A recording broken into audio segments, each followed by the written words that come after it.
राम राम सभी विद्यार्थियों को। एग्रीकल्चर सुपरवाइजर की तैयारी कर रहे सभी विद्यार्थियों को अग्रिम शुभकामनाएं। आज अपने राजस्थान कला एवं संस्कृति का पहला टॉपिक लेके आए हैं, राजस्थान के प्रमुख त्योहार। तो अपने राजस्थान के पहले टॉपिक में बिल्कुल जीरो से शुरू करेंगे। सबसे पहला जो प्रश्न बनता है अपना, वो बनता है राजस्थान में त्योहारों की नगरी। त्योहारों की नगरी, पहला ही प्रश्न है अपना, राजस्थान में त्योहारों की नगरी किसे कहा जाता है। दूसरा बनता है अपनी, राजस्थान में त्योहारों की शुरुआत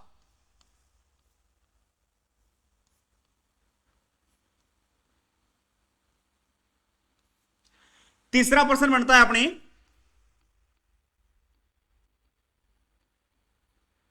राजस्थान में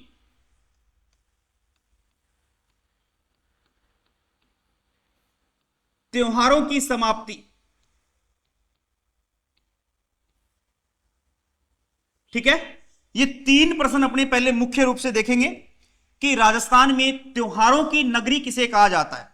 यानी अगर आपसे पूछ ले कि राजस्थान में त्योहारों की नगरी किसे कहा जाता है, तो त्योहारों की नगरी कहा जाता है वो जयपुर को कहा जाता है। किसको कहते हैं भाई? जयपुर को कहते हैं।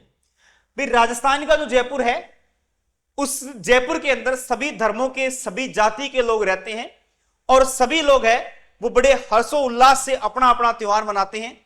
इसलिए राजस्थान में त्योहारों की नगरी किसे कहा जाता है, तो राजस्थान में त्योहारों की नगरी कहा जाता है जयपुर को कहा जाता है। ठीक है, अगर आपसे पूछे कि राजस्थान में त्योहारों की शुरुआत कहां से मानी जाती है, तो यह छोटी तीज से मानी जाती है।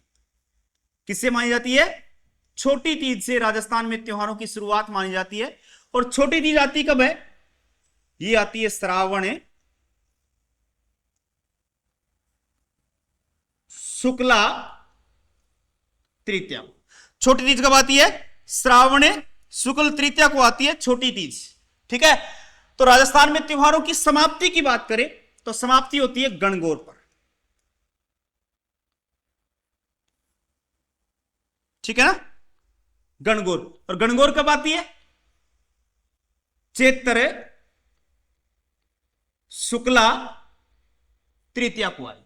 गणगौर कब आएगी? चैत्र शुक्ला तृतीया को आएगी।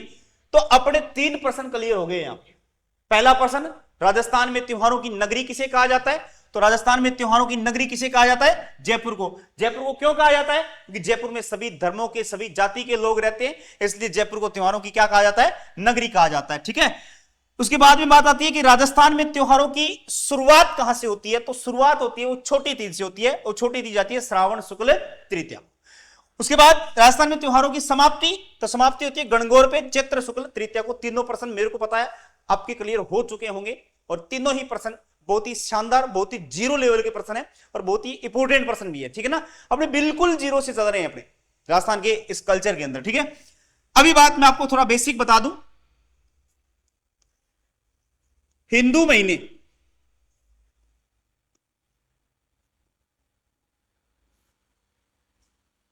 एक होता है अंग्रेजी महीने,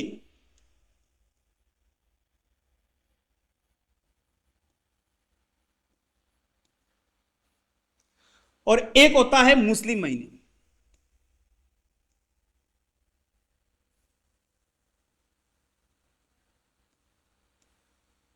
ठीक है ना, हिंदू महीने कितने होते हैं, तो हिंदू महीने होते हैं 12।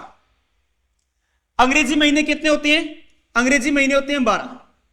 और मुस्लिम महीने कितने होते हैं? 12। ठीक है ना, यानी हिंदू महीने कितने होंगे? 12। अंग्रेजी महीने कितने होंगे? 12। मुस्लिम महीने भी कितने होते हैं? 12 होते हैं। इस चीज को भी आपको ध्यान रखना है। हिंदू महीनों का पहला महीना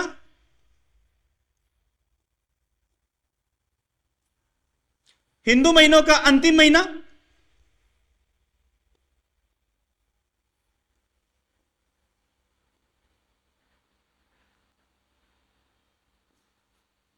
अंतिम महीना। हिंदू महीनों के अंदर पक्ष कितने आते हैं?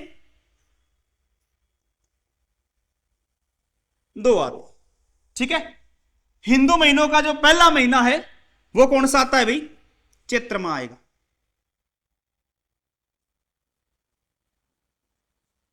कौन सा महीना आएगा? चैत्र माह। अंतिम महीना कौन सा होता है? अंतिम महीना फाल्गुन होता है।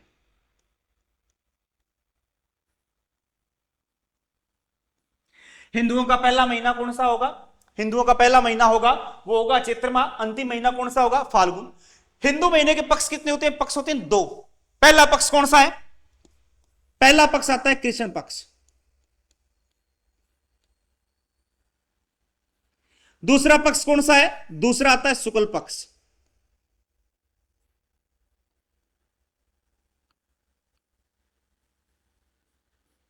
पहला पक्ष कौन सा है? कृष्ण पक्ष। दूसरा कौन सा है? शुक्ल पक्ष। और यहां पे भी एक प्रश्न आपके सामने बन रहा है, वो ये बन रहा है कि जो हिंदू महीना होता है, जो अपने हिंदू महीना होता है उसकी शुरुआत कौन से पक्ष से होती है? तो हिंदू महीनों की जो शुरुआत होती है वो होती है अपने कृष्ण पक्ष से। कौन से पक्ष से होगी? कृष्ण पक्ष से होगी। हिंदू महीनों की समाप्ति होती है वो कौन से पक्ष में होती है? वो शुक्ल पक्ष के अंदर होती है। कौन से पक्ष में होती है?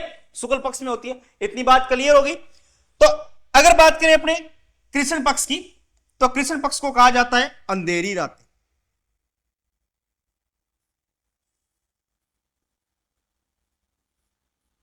इसको कहा जाता है काली रातें। इसको कहा जाता है बदी। ठीक है। शुक्ल पक्ष की बात करें तो शुक्ल पक्ष होता है चांदनी रातें। इसको कहते हैं सुदी। ठीक है ना। अंधेरी रातें, काली रातें, बदी कृष्ण पक्ष को कहते हैं, शुक्ल पक्ष को चांदनी रातें या सुदी कहा जाता है। इतनी बात क्लियर हो गई होगी। इसके बाद अपने देखते हैं अंग्रेजी महीने। अंग्रेजी महीने भी कितने होते हैं भाई? अंग्रेजी महीने भी होते हैं 12। कितने महीने होते हैं? 12 होते हैं। इसका प्रथम महीना, इसका अंतिम महीना।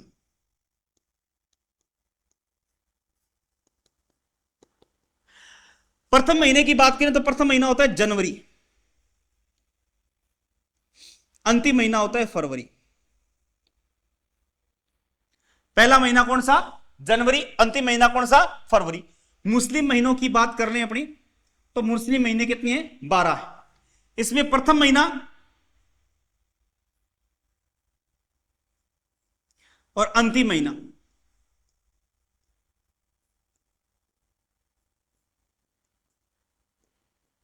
इसका जो पहला महीना है, प्रथम माह है, वो होता है अपने मुहर्रम।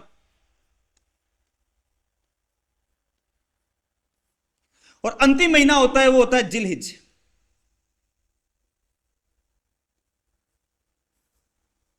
प्रथम महीना कौन सा होता है? मुहर्रम। अंतिम महीना कौन सा होता है? जिलहिज होता है। इतनी बात क्लियर है। फिर से देख लो अपने, राजस्थान में त्योहारों की नगरी किसे कहा जाता है? जयपुर को कहा जाता है। राजस्थान में त्योहारों की नगरी किसे कहा जाता है? जयपुर को कहा जाता है। अभी आप स्क्रीनशॉट ले सकते हो साथ साथ में, मैं इधर हो जाऊंगा थोड़ा सा। राजस्थान में त्योहारों की नगरी किसे कहते हैं? जयपुर को। राजस्थान में त्योहारों की शुरुआत होती है वो होती है छोटी तीज से। राजस्थान में त्योहारों की शुरुआत छोटी तीज से होती है, श्रावण शुक्ल तृतीया को। राजस्थान में त्योहारों की समाप्ति होती है गणगौर पे।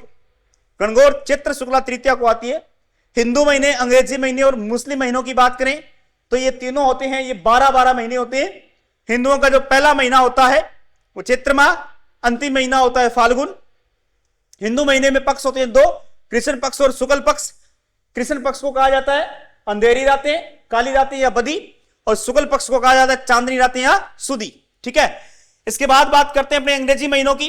प्रथम महीना होता है जनवरी, अंतिम महीना होता है फरवरी। मुस्लिम महीने कितने होते हैं? 12। प्रथम माह मुहर्रम और अंतिम महीना कौन सा होता है? जिलहिज होता है। ठीक है ना। तो इस चीज की अगर बात करें अपने, तो राजस्थान के इस त्योहारों की हो गया बेसिक। अपने क्या हो गया? बेसिक हो गया।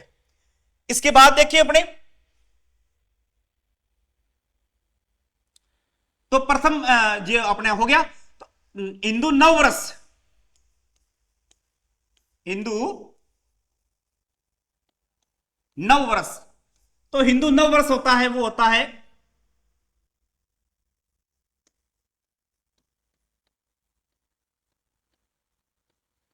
चैत्र शुक्ला प्रतिपदा। हिंदुओं का नया साल होता है वो क्या होता है? चैत्र शुक्ला प्रतिपदा को मनाया जाता है हिंदुओं का नया साल। इस चीज को भी ध्यान रखना, यानी हिंदू अपना नया साल है वो 15 दिन बाद में मनाते हैं। कितने दिन बाद में मनाते हैं? 15 दिन बाद में मनाते हैं हिंदू अपना नया साल, क्योंकि कृष्ण पक्ष को अशुभ माना जाता है हिंदू समाज के अंदर, इसलिए नया साल मनाया जाता है। वो कब मनाया जाता है? चैत्र शुक्ला प्रतिपदा को मनाया। अब अगर इसके बाद में बात करें अपने आगे,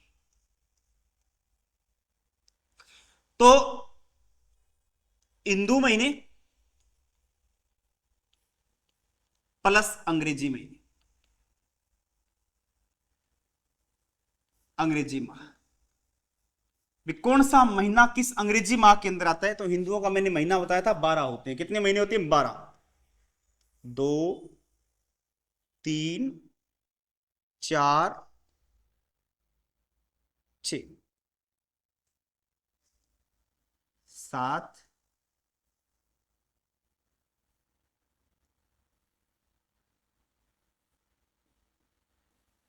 दोनों ही कितने होते हैं? 12-12 महीने होते हैं। अब बात करते हैं एक नंबर की, चैत्र, वैशाख, ज्येष्ठ, आषाढ़,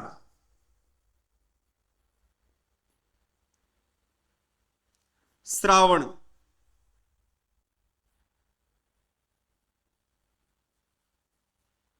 भाद्रपद, सॉरी हाँ भाद्रपद, आश्विन, कार्तिक, पौष,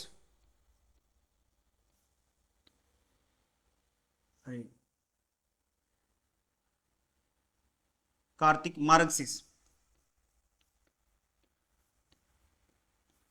पौष, माघ,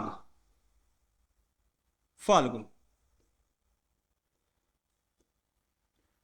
राजस्थान के या पूरे हिंदू समाज के 12 अंग्रेजी महीने और 12 ही ये आएंगे, अपने हिंदू महीने आएंगे। तो देखेंगे अपने कौन सा महीना किसके अंदर आता है, ठीक है ना? ये मार्च अप्रैल में आता है।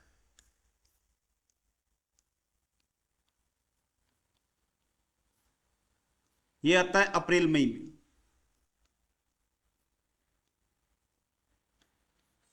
मई जून,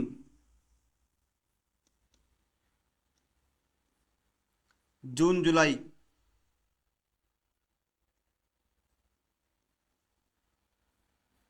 जुलाई अगस्त,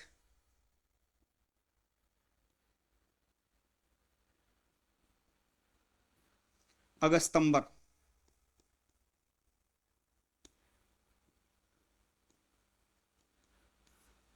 सितंबर अक्टूबर,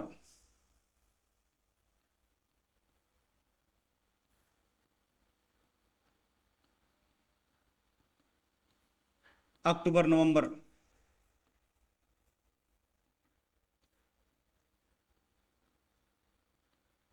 नवंबर दिसंबर,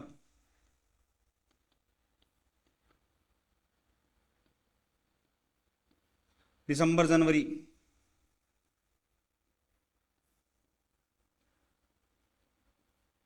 जनवरी फरवरी,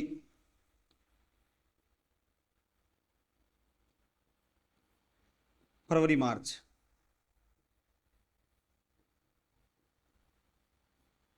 ठीक है ना? जनवरी फरवरी, फरवरी मार्च, ये अपने महीने आते हैं। आपसे प्रश्न किस प्रकार से पूछ सकता है? प्रश्न मैं जैसे उदाहरण के तौर पे बता दूं, आपसे पूछ ले कि जून जुलाई में कौन सा हिंदू महीना आता है, तो जून जुलाई में कौन सा हिंदू महीना आता है? भी आषाढ़ आता है। कौन सा आता है? आषाढ़ आता है।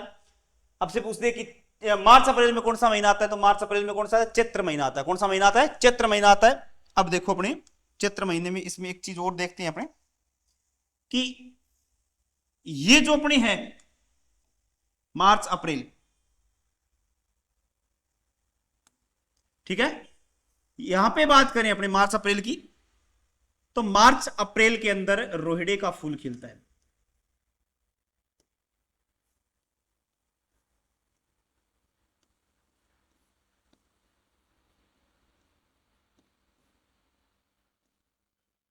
यानी अगर आपसे पूछे कि रोहिड़े का फूल है यह किस माह में खिलता है, तो मार्च और अप्रैल में खिलता है। किस माह में खिलता है? मार्च और अप्रैल में। एक बार स्क्रीनशॉट ले सकते हो आप, दोबारा से देख लो कि हिंदू महीना होता है और अंग्रेजी महीने होते हैं। तो चैत्र आता है मार्च अप्रैल में, वैशाख आता है अप्रैल मई में, ज्येष्ठ आता है मई जून में, आषाढ़ आता है जून जुलाई में, श्रावण आता है जुलाई अगस्त में, भाद्रपद आता है अगस्त सितंबर में, आश्विन आता है सितंबर अक्टूबर में, कार्तिक आता है अक्टूबर नवंबर में, मार्गशीर्ष आता है नवंबर दिसंबर में, पौष आता है दिसंबर जनवरी में, माघ आता है जनवरी फरवरी में, और फाल्गुन आता है मार्च और अप्रैल के अंदर।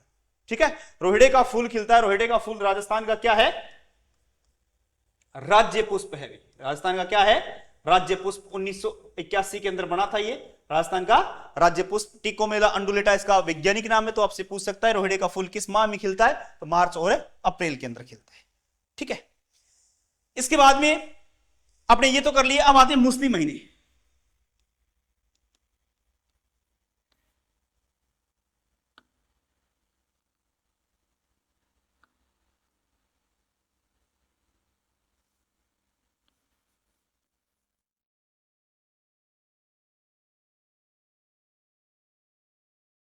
मुस्लिम महीने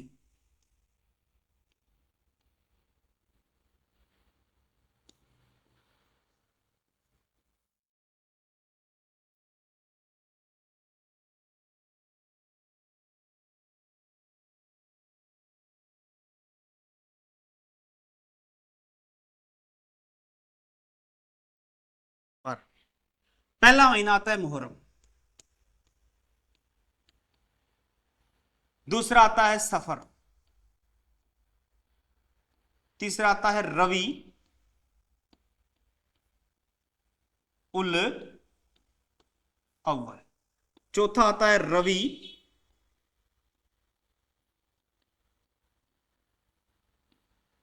सानी, पांचवा आता है जमादी उल अव्वल, जमादी उल सानी, सातवां आता है अपने रज्जब, आठवां आता है सावान, नौवां आता है सव्वाल, सॉरी नौवां आता है रमजान, दसवां आता है सव्वाल,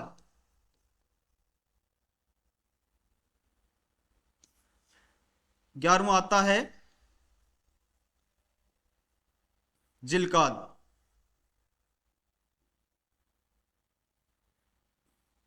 जिलहिज।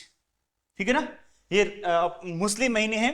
पहला मुहर्रम, दूसरा सफर, तीसरा रबीउल अव्वल, चौथा रबीउल सानी, पांचवा जमादिउल अव्वल, छठा जमादिउल सानी, रजब, सावान, रमजान, सव्वाल, जिलकाद, जिलहिज। ठीक है, तो एक बार स्क्रीनशॉट ले लो इसका, फिर आगे चलते हैं अपने। ठीक है ना, तो ये 12 हिंदू महीने, 12 हिंदू और अंग्रेजी महीने हो गए, 12 मुस्लिम महीने हो गए। ध्यान रखना, मुस्लिम महीने चांद पर आधारित होते हैं। किस पे आधारित होते हैं? चांद पर। तो इनका अंग्रेजी महीनों से कोई वास्ता नहीं पड़ता। हिंदू अंग्रेजी महीनों के इसके मुस्लिम महीनों के दिन है वो हमेशा क्या होते हैं? घटते और बढ़ते, घटते हैं हमेशा। क्या होते हैं? घटते हैं। और हिंदू महीनों में हमेशा दिन है वो बढ़ते हैं। ठीक है, अगला देखो, बात करें अपने हिंदू त्योहारों की।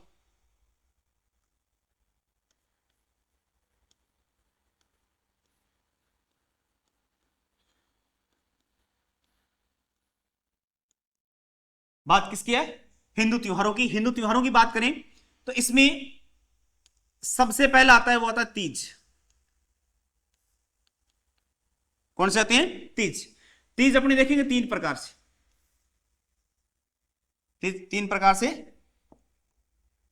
देखेंगे अपने। सबसे पहले आती है, वो आती है आखा तीज,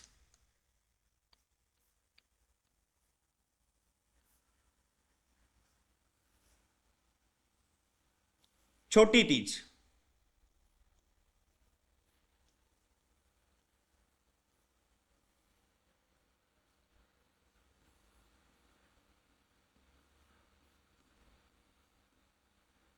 बड़ी तीज, तीनों तीज के बारे में पढ़ ले। आखा तीज आती है वैसाख के अंदर।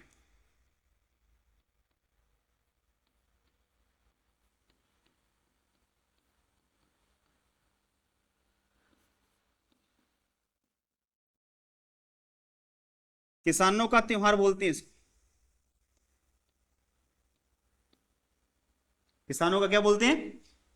त्योहार बोलते हैं अक्षय तृतीया को। और एबुद सावा होता है इस दिन।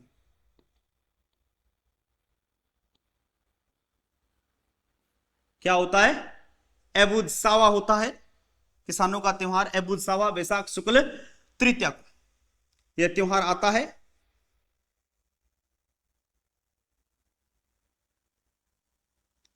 ठीक है ना?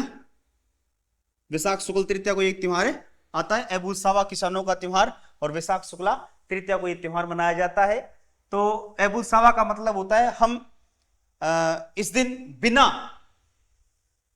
पंडित को पूछे हुए शादी का दिन रख सकते हैं। एबुद सावा दो आते हैं, एक फुलेरा दूज को आता है फाल्गुन माह के अंदर।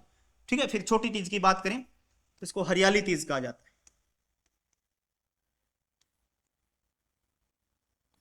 इसको प्रकृति का त्योहार कहते हैं।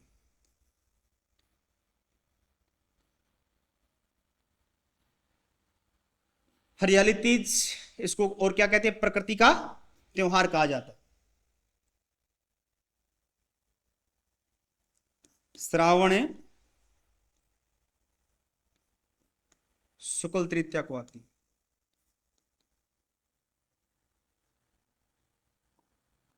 श्रावण शुक्ल तृतीया को यह त्योहार आता है। पति पत्नी के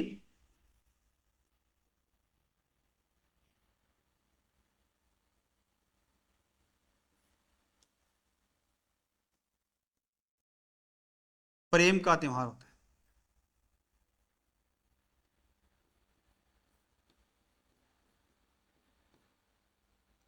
बड़ी तीज की बात करें तो बड़ी तीज है सातोड़ी तीज,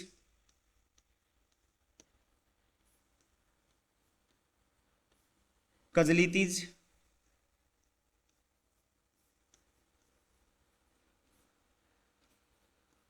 बुड्ढी तीज आती है भाद्रपद माह के अंदर है। भाद्रपद शुक्ला तृतीया को आती है ये तीज। और बूंदी की प्रसिद्ध है।